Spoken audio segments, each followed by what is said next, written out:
Singapore into a protein powerhouse overnight. But people don't understand what we're doing. Women farmers are the solution for the food security problem. Race to Feed the World, Monday on CNA. I long to visit the other side of the Korean border.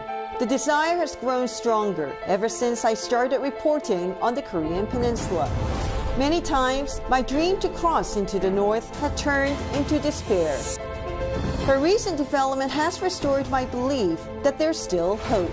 It's not about unification. It is more about reuniting Koreans cruelly separated by politics and ideology.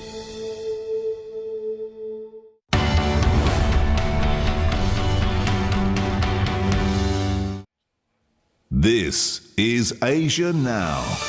It is 3 p.m. in Singapore and Hong Kong, 12:30 in New Delhi and 2 o'clock in Jakarta. I'm Jill Newbronner. At this hour, the city that was once Australia's worst COVID-19 hotspot, Melbourne, to go into a snap lockdown, its fourth since the pandemic began. China accuses the U.S. of politicizing the pandemic after President Joe Biden orders a review of COVID-19 origins. And the two trains involved in the collision on a Kuala Lumpur line removed from the train crash site 3 days earlier than scheduled. Track repairs are ongoing.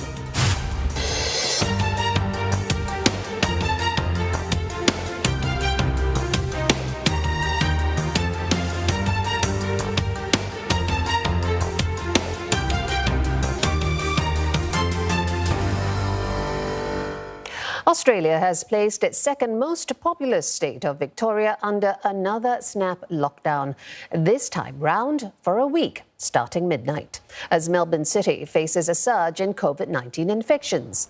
Acting State Premier James Merlino says evidence is growing that officials are dealing with the highly infectious B1617 variant first detected in India. Authorities also blamed hotel quarantine failures and a slow vaccine rollout for the latest outbreak. This is the fourth time the government has put Victoria under a lockdown since the pandemic began. Mr. Merlino described it as a circuit breaker designed to allow contact tracers to get on top of cases. The new restrictions will see a ban on public gatherings. Residents are permitted to leave their homes only for essential reasons, which includes getting vaccinated. Most students will move to remote learning. Victoria earlier this morning reported 12 new cases, 11 from Melbourne. To prevent further contagion, Prime Minister Scott Morrison is urging all who are eligible to get vaccinated. There are ample vaccines for those who will come forward and receive those vaccines in Victoria, and our simple message to them is to please come forward and do that. Brianna Piazza with more on Australia's inoculation drive and why officials are blaming the latest outbreak on vaccination hesitancy. The vaccine rollout has been fraught with difficulties from the very beginning for Australia. So already since this latest outbreak, we're starting to see vaccination hubs in Victoria getting busier. So it seems to have actually pushed more people to get vaccinated, which is what authorities want to see. We heard earlier today from Acting Premier James Merlino that had more Victorians actually been vaccinated in this case, then we may not be potentially facing another lockdown like we are now. So that could have really changed the situation. The issue that we're dealing with in terms of the vaccination drive is it's not just a slow rollout, but we're also seeing increasing hesitancy among the population to get vaccinated. And then in addition to that, complacency. So we have people who are saying, well, if we don't have many cases of COVID in Australia, then what's the point in getting vaccinated? There's no real urgent need. So that is definitely something that authorities hope the latest outbreak will change, that sense of complacency. Criticism over the central government's hotel quarantine system has been growing.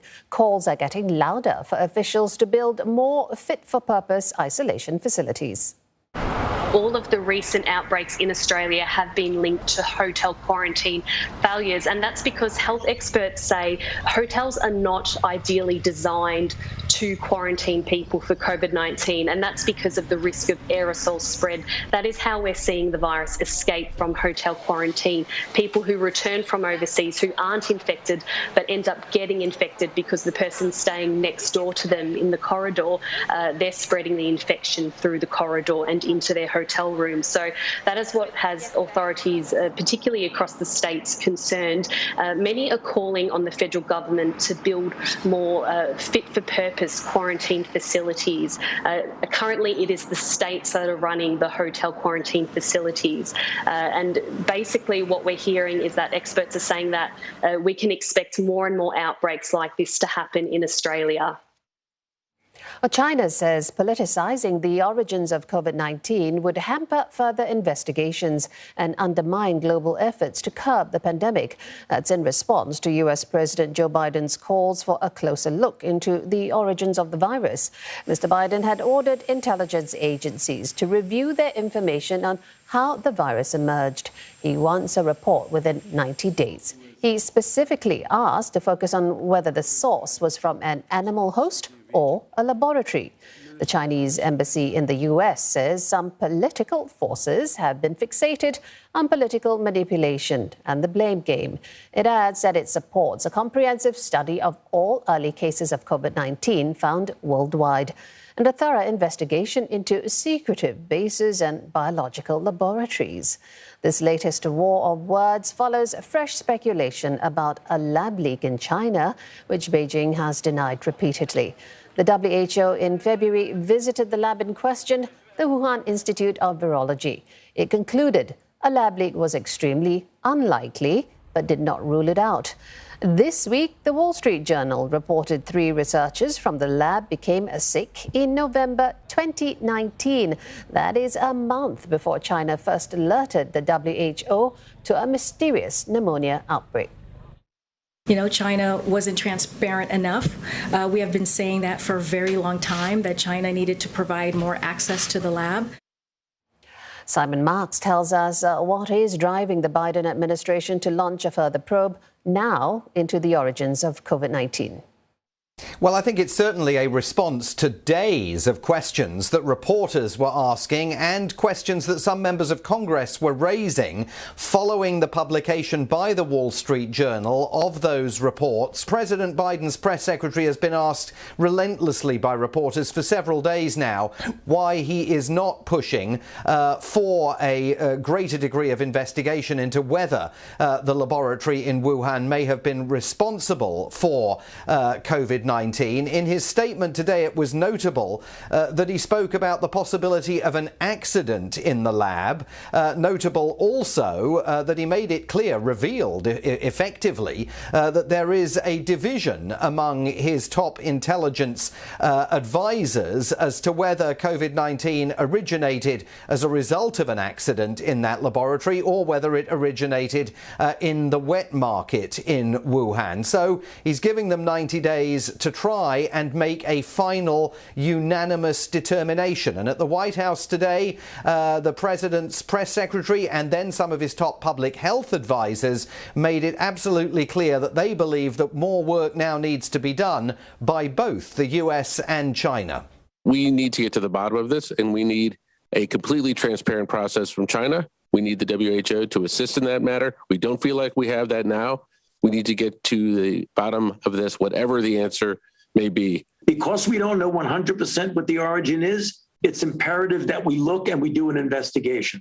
Very interesting that Dr. Anthony Fauci is backing all of this, because over recent weeks he has remained skeptical about the possibility that COVID-19 originated in that lab, mounting pressure then on China to do more to assist in the investigation. And President Biden saying to his intelligence chiefs, the clock's ticking. You've got 90 days to reach a conclusion and solve the mystery. Malaysia's Transport Minister Wee Ka Siong says the two trains involved in Monday's collision have been retrieved from the crash site 3 days earlier than scheduled. Track repairs are now being carried out between the Kampong Baru and KLCC stations. Dr. Wee says a total of 5 LRT stations will be impacted as power will be shut along the affected stretch. He adds that additional checks will be made once repairs have been completed. Currently, only one track will be operational between 7 stations. This resulted in an additional